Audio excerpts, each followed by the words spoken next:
홍 목사님을 뵈니까 부친 목사님을 제가 꼭 뵙는 것 같습니다, 오늘. 예, 반갑습니다. 고맙습니다. 서울의 종로구의 평창동에 가면 예전에 연예인 교회라 불리는 교회가 있었습니다. 지금은 물론 교회 이름이 바뀌어서 예능교회라 이렇게 불리우는 교회인데요.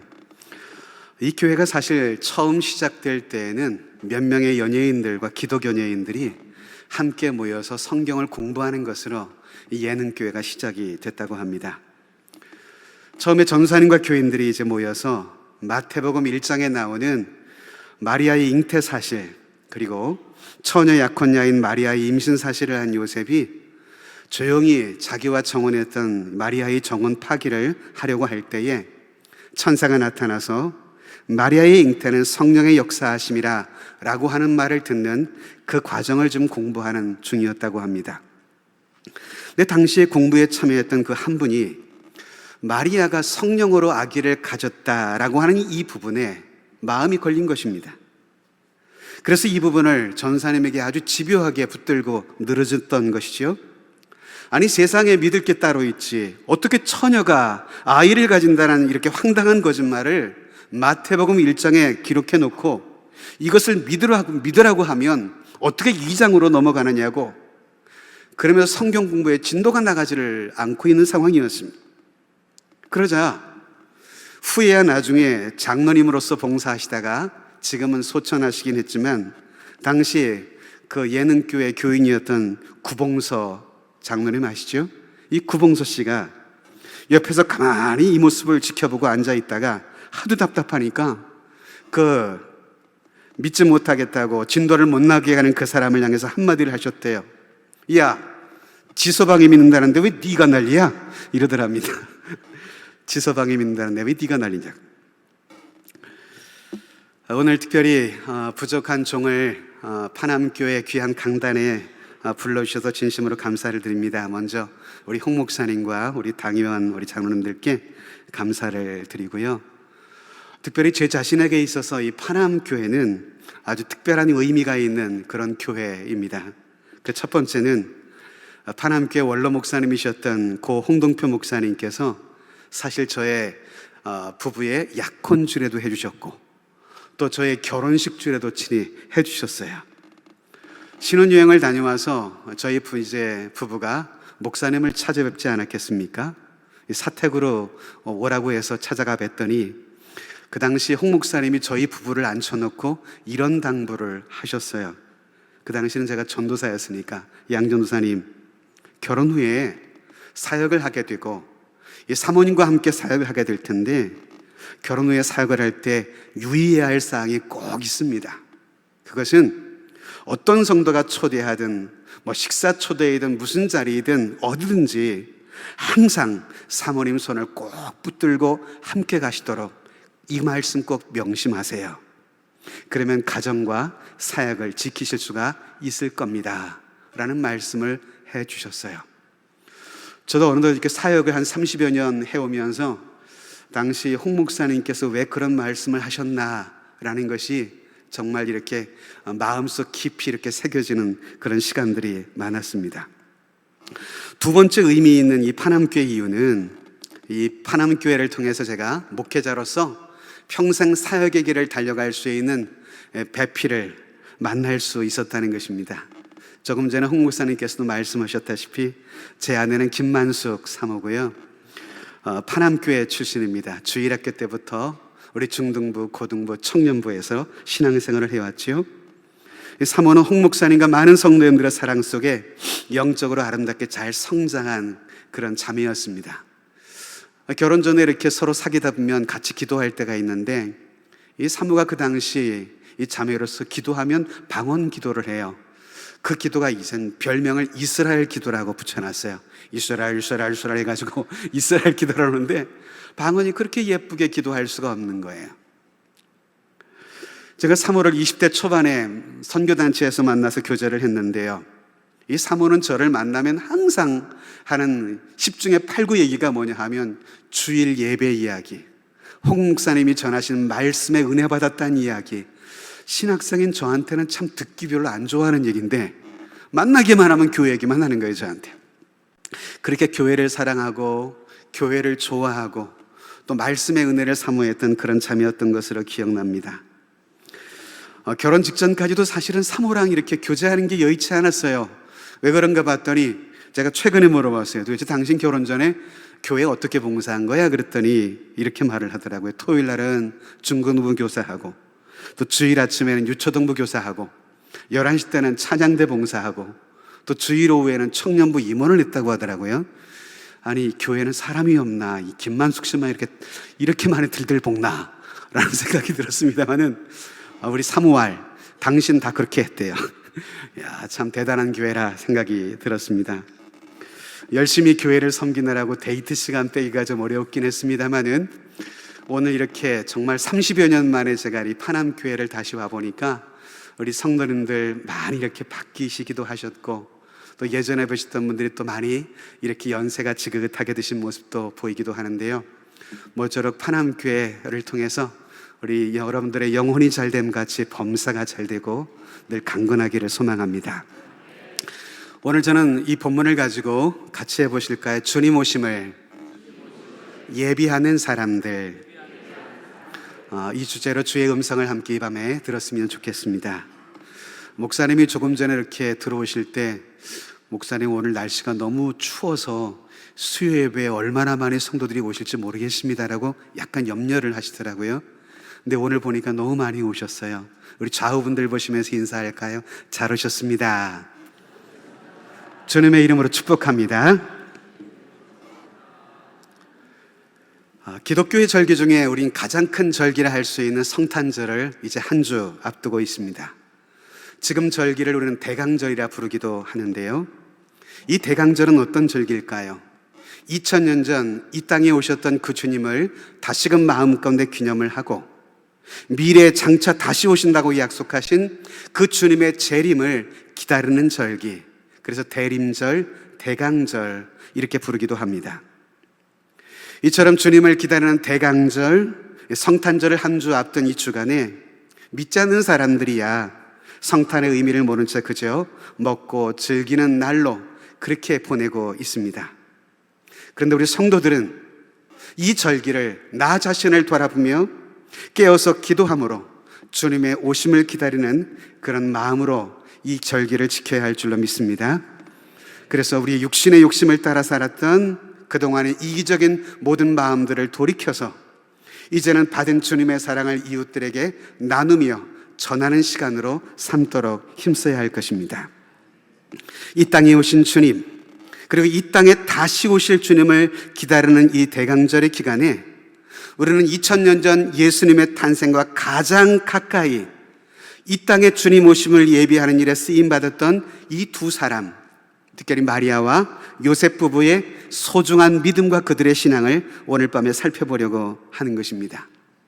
이 두 부부의 순수한 믿음과 이 순종은 이 땅에 주님이 오시는 것을, 이 땅에 주님이 탄생하시는 것을 예비하는 아름다운 섬김이 되었거든요. 오늘도 하나님께서는 이들처럼 믿음과 순종으로 주 오심을 예비하는 이들의 삶의 자리에 주님은 찾아오셔서 지금도 하나님의 구원의 역사를 이루어 가시는 줄로 믿습니다. 여러분, 마리아는 갈릴리 나사렛에 살던 시골 동네 처녀였습니다. 유다 지파 다윗의 후손 중에 한 사람 요셉이라는 청년과 정혼을 하고 이 결혼을 앞두고 있던 그런 상황이었죠. 이스라엘의 결혼 풍습을 보면 정혼이라는 것은 사실은 결혼과 마찬가지였다고 합니다. 결혼식만 안 했을 뿐이지 사실 부부나 다름없는 것이었죠. 그래서 이 두 사람의 관계를 마태복음 1장에 가보시면 두 사람의 관계를 남편과 아내 이렇게 불러요. 마태복음 1장에 가보실까요? 그의 남편 요셉은 의로운 사람이라. 지금 정혼의 때예요, 정혼 때. 또 1장 20절이면 너의 아내 마리아 데려오기를 무서워하지 마라. 정혼한 상태, 아직 결혼을 하지는 않은 상태였지만 이미 아내로, 남편으로 부르고 있는 것을 우리가 보게 되죠. 이처럼 결혼을 앞두고 신혼의 단꿈을 꾸며 준비하는 이 마리아에게 갑작스럽게 어느 날 하나님의 천사인 가브리엘이 이 마리아에게 나타납니다. 1장 28절을 보면 천사는 마리아에게 이렇게 말을 하지요. 그에게 들어가 이르되 은혜를 받은 자여 평안할지어다. 주께서 너와 함께 하시도다. 이런 뜻밖의 문안 인사를 받았던 이 마리아, 갑작스런 천사의 방문 앞에 놀라며 두려워합니다. 그런 마리아에게 30절 이하를 보시면 천사가 뭐라고 말하지요? 천사가 이르되 마리아여 무서워하지 마라. 내가 하나님께 은혜를 입었느니라. 보라 내가 잉태하여 아들을 낳으리니 그 이름을 예수라 하라. 이 말을 전했던 것입니다. 우리는 이 말에 지금 여러분들 아멘 하셨는데요, 이 아멘이 쉬운 아멘이 아닌 거예요. 이게 여러분, 처녀가 잉태한다는 이 소식이 처녀의 입장에서 이게 아멘할 이야기일까요? 여러분은 어떨까요? 여러분들이 지금 마리아라고 생각을 해보세요. 나 같은 시골 처녀의 몸에서 하나님의 아들이 태어난다. 영광스럽지만 이게 말이나 될 법한 이야기일까? 혹은 아니 천사님, 처녀가 애를 낳다니요, 실현 불가능한 일이라 생각하면서 거절하진 않을까요? 여러분, 예나 지금이나 처녀가 애를 낳는다는 이것, 윤리적으로나 도덕적으로나 상식적으로나 여러분 있을 수 없는 그런 사건 아니겠습니까? 비록 정혼은 한 상태이지만 이 마리아는 아직은 남자를 알지 못하는 처녀의 몸이었는데 어찌 여러분 처녀의 몸에서 아이를 낳을 수가 있단 말입니까?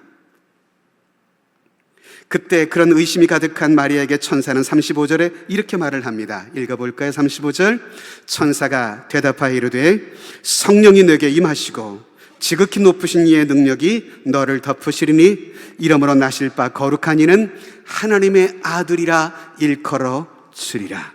무슨 얘기예요?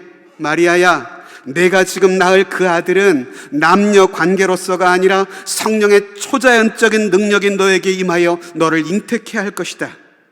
그러니 처녀로서 어떻게 아이를 낳을 수 있단 말입니까? 이런 걱정은 더 이상 할 필요가 없다라고 하는 이야기입니다. 그럼에도 불구하고 처녀가 아이를 낳는다는 것에 대한 확신이 서 있지 않는 마리아에게 천사는 마리아의 친족이었던 엘리사벳 이야기를 들려주고 있습니다. 본래 아이를 절대 가질 수 없다고 생각했던 노년의 엘리사벳, 그런 그녀가 늙었음에도 불구하고 이제 세례 요한의 어머니가 장차될 사람 아니에요? 그런 노년의 엘리사벳이 아이를 가진 지 6개월이나 되었다. 그 또한 하나님의 능력으로 잉태된 것이다 라고 이야기를 한 것입니다. 그러면서 천사는 37절에 이렇게 마리아에게 힘주어 말하는 것입니다. 대저 하나님의 모든 말씀은 무엇하지 못하심이 없다고요? 능하지 못하심이 없느니라. 할렐루야. 이 말을 듣자 그제서야 마리아는 뭐라고 대답해요?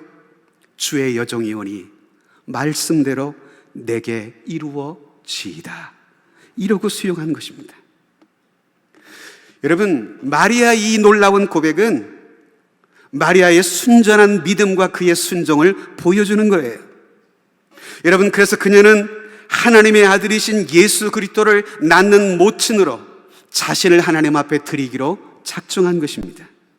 이처럼 여러분, 예수님께서 사람으로 오신 이 놀라웠고 영광스러운 성탄절은 나사렛의 한 순결한 여인의 희생과 헌신을 통해서 여러분 나타난 사건이라는 것을 잊으시면 안 되는 것입니다. 마리아의 이 순종과 이 헌신의 모습, 한 주 앞서 성탄을 기다리고 있는 우리들의 아름다운 영적 자세가 되어야 하지 않을까 생각을 하는데요, 우리 마리아를 통해 첫 번째 생각해 볼 것은 마리아는요, 하나님의 말씀은 능치 못함이 없다는 사실을 믿은 여인이었다는 것입니다. 한마디로 마리아는 기적을 믿는 신앙인이었습니다. 평범한 여인으로서 아이를 낳는다는 것 상상할 수 없는 그런 일이잖아요. 기적적인 사건인 거예요. 그럼에도 불구하고 그것이 하나님의 말씀이라고 한다면 기적일지라도 현실로 이루어질 것을 그는 믿었던 것입니다. 여러분 생각해 보세요. 하나님의 아들이 사람의 모습으로 이 땅에 오신다. 이거 기적이 아니던가요? 처녀가 아이를 낳는다. 이건 역시 기적이 아닙니까? 죽은 지 3일 만에 죽은 자가 다시금 살아난다. 이것도 기적이 아니던가요? 여러분, 기적이야말로 기독교의 핵심이자 우리의 구원의 진리입니다. 기독교의 교리 중에 중요한 교리를 우린 사도신경이라는 신앙의 고백 속에 담아놓고 매 주일마다 여러분 고백하고 있잖아요. 그 고백의 내용 중에 동정녀에 대한 신앙 고백을 빠지지 않고 하고 있습니다. 이는 성령으로 잉태하사 동정녀 마리아에게 나시고. 여러분, 예수님께서 동정녀라고 하는 마리아에게 태어나셨다는 이 사건, 이 고백이 왜 이렇게 중요한 것일까요? 예수님께서 동정녀의 몸을 통해서 태어나셔야만 했던 그 이유가 도대체 무엇일까요? 그것은 다름이 아니라 예수님께서 동정녀의 몸을 입어 이 땅에 오신 이유는 이 땅의 죄인들을 구원하실 구원자로 오셔야 했기 때문에 그렇습니다. 주님은 인간으로 오시긴 하시지만 인간 중에 유일하게 죄 없는 한 사람으로 오셔야만 했기 때문이었습니다.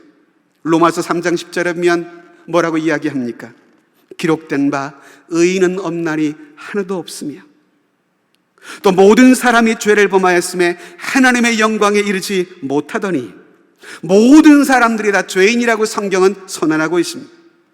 아담 이후로 그의 육체의 혈통을 태어난 모든 사람들은 예외 없이 다 죄인으로 출생하게 되는 것입니다.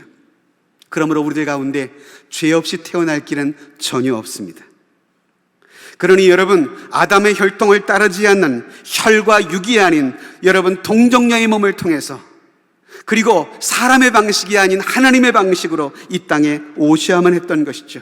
그래야 죄인을 대속할 자격이 있으실 것 아니겠습니까? 죄인이 어떻게 죄인의 죄를 대속할 수가 있겠습니까? 그래서 예수님께서는 사람의 혈육의 방법이 아니라 성령의 능력으로 잉태되고 동정녀의 몸을 통해서 이 땅에 오셔야만 했던 것입니다. 그래서 그분은 죄의 전가를 받지 않으시고, 즉 혈과 육으로 나지 않으시고 죄의 오염으로 철저히 여러분 막아진 채로 죄와 상관없이 오실 수 있었던 것이죠. 그래서 죄와 상관없으신 그 예수님만이 유일하게 사람들의 죄의 짐을 대신 지고 십자가에 죽으셨던 것입니다. 그래서 그분께서 우리의 대신 십자가에서 우리의 죄값을 대신 치루어 주심으로 인류의 구원을 이루어 주실 수 있었던 것입니다. 할렐루야. 이것이 주님께서 동정녀의 몸을 빌어 탄생하셨던 중요한 이유인 것입니다. 예수님의 탄생을 기뻐하는 사람들은 하나님이 행하신 이 놀라운 기적을 믿음으로 받아들이는 사람들이에요.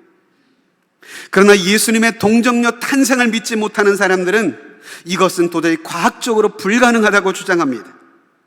그런데 여러분, 성경에는 과학적으로 증명되지 않는 얼마나 많은 기적의 사건들이 기록이 되어 있습니까? 창세기 1장 1절만 봐도 태초에 하나님이 천지를 무엇하시니라? 창조하시니라.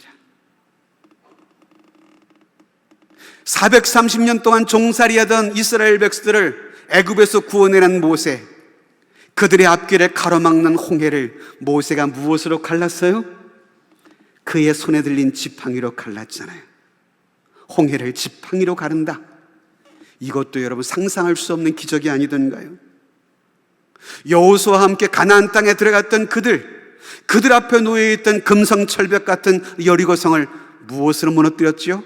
믿음으로요. 어떤 믿음으로요? 하나님이 도를 하시니까 도는 믿음으로요. 도르니까요 무너지더라고요. 할렐루야. 이게 믿어지나요? 돈다고 무너집니까? 근데 믿고 도니까 무너지더라고요. 이게 기적입니다.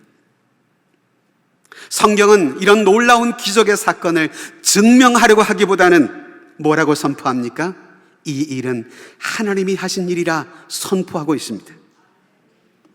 일본의 신학자 중에 유명한 신학자인 우찌무라 간조라는 분이 계시는데요, 그분이 이런 말을 남겼습니다. 성경에서 과학적으로 받아들일 수 있는 부분만 남기고 나머지를 모두 제거해버린다면 오직 두 가지만 남을 것인데 그것은 성경의 앞표지와 그 뒷표지만 남게 될 것입니다 라고 말을 했어요. 성경의 기적의 사건을 빼버리면 껍데기밖에 남지 않을 것입니다. 성경은 기적으로 시작합니다. 창조로. 그리고 성경은 기적으로 마칩니다. 재창조로. 새 하늘과 새 땅, 마지막 종말이죠. 세상의 수많은 일들 중에 사람의 이성과 과학의 힘으로 이해하지 못하는 이들이 얼마나 여러분 많이 있습니까? 하나님의 손으로 행하신 일들을 기록한 말씀인 그 성경은 과학적으로 증명하려 하지 말고 믿음의 눈으로 바라보면 하나님의 능력이 내게 나타나는 줄로 믿으시기를 바랍니다. 성경은 그러면 살아있는 말씀이라는 것을 체험하게 되는 것입니다. 성도 여러분, 믿음이라는 것은 과연 무엇일까요? 믿음이라는 것은 하나님께서 이미 이루어 놓으신 일들에 대해서 그렇습니다, 주님, 그 사실을 인정하고 받아들이는 것. 하나님이 나의 죄를 위해 죽으시고 나를 위하여 다시 살아나시사 내 구원을 완성하셨다. 하나님이 이루어 놓으신 그 구원의 사건들을 받아들이는 것, 이것을 믿음이라고 말합니다. 우리의 그 믿음을 통해 하나님은 지금도 당신의 기적들을 내 삶을 통해서 이루어 가고 계시는 거예요. 창조주 하나님이 행하신 일들을 아멘으로 받아들이는 사람, 그런 사람은 감사하며 더 풍성한 삶을 살게 될 것입니다. 그러나 반대로 우리가 가진 짧은 제한된 지성으로만 이해하려고 하고 과학적으로 입증된 것만 받아들이려고 하는 사람들은 하나님의 생명과 기적을 체험하지 못할 것입니다. 결국 그들은 메마른 사고 속에 갇혀서 메마른 삶을 살아갈 수밖에 없게 될 것이에요. 오늘 본문의 마리아, 하나님의 모든 말씀에는 능치 못하심이 없느니라 라고 하는 천사의 메시지를 듣고 자신의 몸에 아기를 잉태케 하시려고 하는 하나님의 계획에 그런 순종으로 응답합니다. 그의 믿음은 기적을 믿는 신앙이었던 것입니다. 또한 두 번째로 마리아의 믿음은 어떤 믿음이었을까요? 마리아의 믿음은 순종과 자기의 희생의 열매로 드러난 믿음이었음을 보게 됩니다. 38절 초반절 같이 읽어볼까요? 마리아가 이르되 주의 여정이오니 말씀대로 내게 이루어지이다. 성령의 능력으로 처녀가 아기를 잉태하게 된다는 것, 물론 믿음으로 아멘할 수는 있습니다. 근데 문제는 뭘까요? 아멘한 이후에 벌어질 상황에 대해서는 어찌하면 여러분 좋겠습니까? 당시 마리아가 처한 유다 사회는 까다롭고 무서운 율법이 통용하는 그런 사회였습니다. 결혼하지 않은 처녀가, 그것도 심지어 정혼한 처녀가 심지어 다른 사람의 아이를 가진다? 이것은 정혼한 남편으로부터 버림받는 정당한 사유가 될 수가 있었거든요. 심지어 주변 이웃들에게 돌팔매로 죽음을 당할 수 있는 그런 사건이었습니다. 이것이 당시의 엄격한 율법이고 당시 사회를 지배하고 있는 도덕성이었던 것입니다.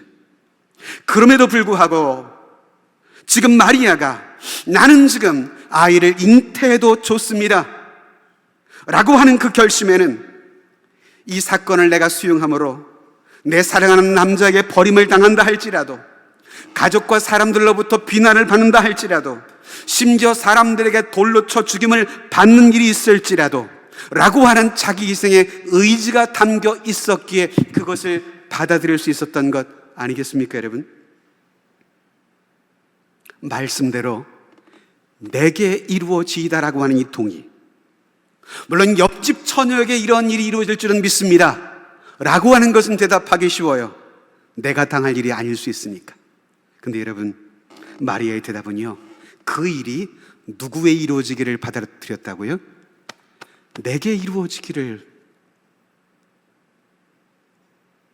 받아들였다고요. 아기 예수를 처녀의 몸으로 낳은 마리아, 세상에 버림받을 것, 심지어 죽음까지도 각오하지 않으면 안 되는 사건이었던 것이죠. 기억합시다, 여러분. 오늘 우리가 기다리며 기뻐하고 있는 이 성탄의 은총은 이러한 희생과 순종을 통해 주님 오심을 예비했던 마리아와 같은 이런 자매가 있었기 때문에 누릴 수 있었던 은총임을 말입니다. 전 또 한 사람, 아기 예수의 탄생에 중요한 역할을 했던 또 한 사람을 소개하면서 말씀을 정리할까 합니다. 바로 그는 마리아와 정혼했던 그의 남편 요셉입니다. 그는 그리스도의 출생을 위하여 하나님께로부터 선택받은 사람이었습니다. 마태복음 1장 19절을 가보면 성경은 그를 가리켜 이렇게 말을 하고 있는데 같이 읽어봅니다.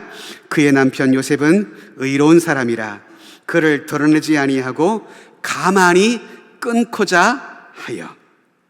요셉을 어떤 사람이라고요? 의로운 사람이라. 즉 하나님 앞에서 정직하고 의롭게 살기 위해 힘썼던 사람이란 말씀이죠. 요셉은 이 말씀처럼 하나님 앞에서나 사람 앞에서나 의로운 삶을 살아가기를 힘썼던 그러한 청년으로 보여집니다. 그런데 그런 그가 자기와 정혼한 아내 마리아가 그것도 결혼을 앞두고 임신했다라고 하는 이 소식을 듣게 됩니다. 정혼자로서 요셉이 얼마나 당황했을까요? 결혼을 앞두고 있는 그는 얼마나 많이 깊이 고민을 했을까요? 그의 고민을 우리는 마태복음 1장에서 엿볼 수가 있습니다. 여러분 같으면, 요셉이라면 정혼자의 이 임신 소식 앞에서 여러분 어떤 반응을 여러분 보일 수 있겠습니까? 정혼자의 잉태 소식 앞에서 배신감에 치를 떨겠습니까? 아니면 저 여인은 율법에 왜 다스려야 한다고 길길이 뛸 수가 있겠습니까? 그런데 오늘 요셉을 보면 그는 이 일을, 이 결혼의 문제를 조용히 마무리하려고 계획을 했던 것 같습니다. 요셉의 의로운 사람이라고 하는 이 성경의 증언은 그가 믿음으로 잘 연단된 사람이라는 것을 우리에게 여러분 알게 해주는데요. 그가 믿음을 떠난 사람이라고 한다면 분명히 정혼자의 임신 소식 앞에서 분노하며 파혼하자라고 요구할 수도 있었을 것입니다. 여러분, 정혼한 남편 입장에서 혼전, 정혼자의 임신의 소식을 어떻게 여러분 해석할 수가 있겠습니까? 먼저 의심이 앞서지 않을까요? 물론 성령으로 잉태되었다, 성령으로 말미암아 임신되었다, 아무리 설명을 한들 이게 상대방에게 쉽게 납득이 될 수 있는 이야기이냐고요, 이게. 그런데 오늘 요셉을 보면 이해되지는 못했지만 마리아를 신뢰합니다. 그리고 마리아와의 이 혼인의 문제를 드러내지 아니하고 조용히 처리하고자 했습니다. 요셉은 마리아를 부정한 여인이라는 성급한 판단을 먼저 내리지는 않았습니다. 사랑하는 그 여인을 섣불리 정죄하지도 않았습니다. 또한 잉태 사실로 그녀가 곤경에 처하게 되는 것도 원치는 않았던 것 같습니다. 제가 본문을 묵상하다가 세상에는 두 종류의 사람이 있겠구나라는 생각이 문득 들었습니다. 여러분들은 어느 부류에 속한 사람인지를 한번 돌아보십시오. 세상에 두 종류의 사람이 있을 수 있는데요, 그 첫 번째는 남의 허물을 찾으려 뒷조사를 하며 그것을 들추어내어서 흠집을 내려고 하는 사람이 있습니다. 또 어떤 사람은 드러난 상대의 허물을 보았을 때 그것을 덮어주고 도리어 그것을 감싸주고 그를 위해 기도해주며 그 문제를 해결해 주려고 하는 사람도 있습니다. 여러분, 나 자신은 어느 부류에 속한 사람이라고 생각을 하시나요? 요셉은 생각이 참 깊었던 사람 같습니다. 그는 사려가 깊은 사람이었습니다. 거칠거나 조급하지 않았고요, 쉽게 화를 내거나 결판을 내는 그러한 사람도 아니었습니다. 우리는 종종 너무도 성급히 판단하고 비판함으로 행여 일을 그르쳐 본 경험은 혹시 있는지 모르겠습니다. 그저 교회 한두 번 와보고는 교회라는 것은 이런 것이구나 라고 쉽게 판단을 하는데요, 여러분, 한두 번 와보고 교회를 다 판단할 수 있다고 생각하십니까? 귀동냥으로 성경 말씀 몇 번 듣고 눈동냥으로 성경 몇 번 공부했다고 성경을 다 안다고 여러분 확신할 수 있나요? 우리 인생을 살아가는 데 있어서 수많은 모순들, 이해할 수 없는 수많은 일들을 어찌 여러분 우리가 다 안다고 속단할 수가 있겠습니까? 오늘 요셉의 이러한 사려 깊은 행동, 어쩌면 이 모습은 성급히 판단하고 앞뒤 헤아리지 않고 행동하는 그러한 분들 새겨야 할 말씀이 아닐까 하는 생각도 해봅니다. 하나님은요, 때로 내가 헤아리지 못했던, 깨닫지 못했던, 알 수 없었던 그런 일들을 통해서도 당신의 뜻을 이루어 가실 수 있는 분이라는 사실을 우린 믿음으로 인정해야 합니다. 그것이 참 믿음이에요. 내가 이해가 안 된다고 여러분 하나님에게도 이해가 안 되는 일일까요? 내가 안 된다고 하나님에게도 여러분 안 되는 일이 될까요? 자신은 설사 다 이해하진 않더라도 하나님에게는 무언가 계획과 뜻이 있겠지라는 그 믿음을 가지고 아내에 대한 그 사실에 대해서 조용히 침묵하며 이 문제를 해결하려 했던 요셉의 모습 속에서 우리는 그의 겸손과 의로움을 엿보게 되더라라는 것입니다. 이처럼 요셉은요, 정혼자의 임신 소식 앞에서 사려 깊은 고민을 하기 시작했습니다. 마태복음 1장 20절에 보면 이러한 고민으로 가득 차 있던 요셉에게 꿈의 천사가 나타납니다. 그리고 이렇게 말을 하는 것이죠. 읽어볼까요?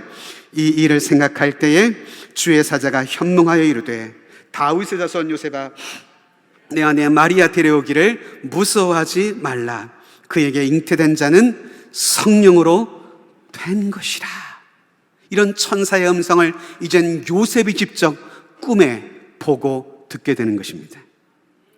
그렇게 해서 잠에서 깨었던 요셉, 이후 천사의 분부대로 마리아를 데려와서 정식 부부가 되었습니다. 우린 이런 요셉의 행동에서 우리가 가져야 할 신앙인의 중요한 모습이 무엇인지를 엿볼 수 있다라고 생각을 합니다. 요셉 역시도요, 하나님의 말씀은 그대로 이루어질 것을 믿으며 하나님의 말씀 앞에 순종했던 그런 믿음의 사람이었음을 보게 되는 것입니다. 여러분, 요셉이 하나님의 말씀을 믿었다는 증거가 무엇일까요? 그의 믿음과 그의 순종을 증명해주는 중요한 구절이 25절에 있는데요, 마태복음 1장에 우리 같이 한번 마지막으로 읽어볼까요? 시작. 아들을 낳기까지 나음의 이름을 예수라 하니라. 자, 여러분, 여기 말씀을 가만히 보시면 그가 아내를 데려왔습니다. 데려온 후에 마리아와 동침하지 아니하고 출산하기까지 마리아의 순결을 보호해 주었습니다.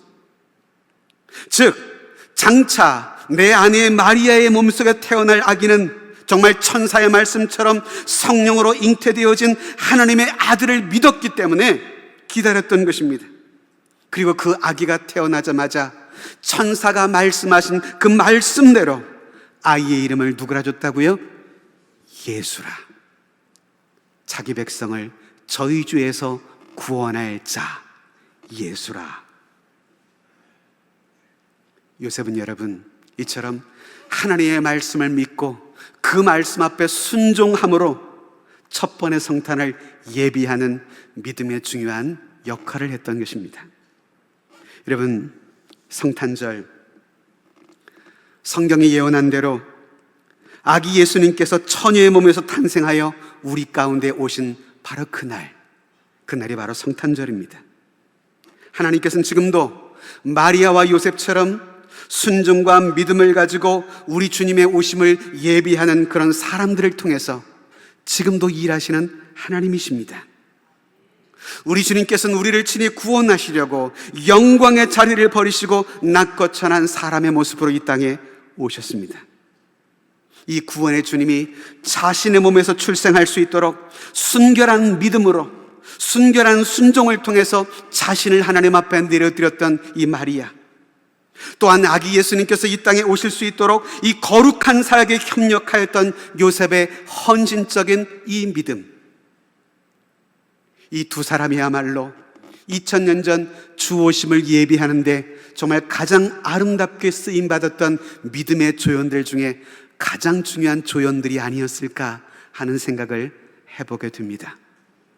여러분, 한 주가 성탄을 맞이하고 있습니다. 여러분, 오늘 성탄절을 맞이하는 오늘 우리들의 모습은 어떠한지를 오늘 말씀을 통해서 한번 돌아보시면 어떨까요? 연말연시에 이런저런 바쁜 일로 회식이다, 모임이다, 바쁘고 분주한 시간들을 보내시게 되겠지만, 여러분, 우리 또한 2000년 전 이 땅에 오셨던 그 주님을 예비했던 요셉과 마리아 부부의 아름다운 믿음의 모습을 쫓아서 우리 또한 이제는 이 땅에 다시 오실 그 주님을 예비하는 그리스도의 슬기로운 다섯 처녀처럼 주 오심을 예비하는 바로 그 사람의 물결 가운데 저와 여러분들 이름 석자가 그 이름 가운데 기명되어 있기를 주님의 이름으로 축복합니다. 기도하겠습니다.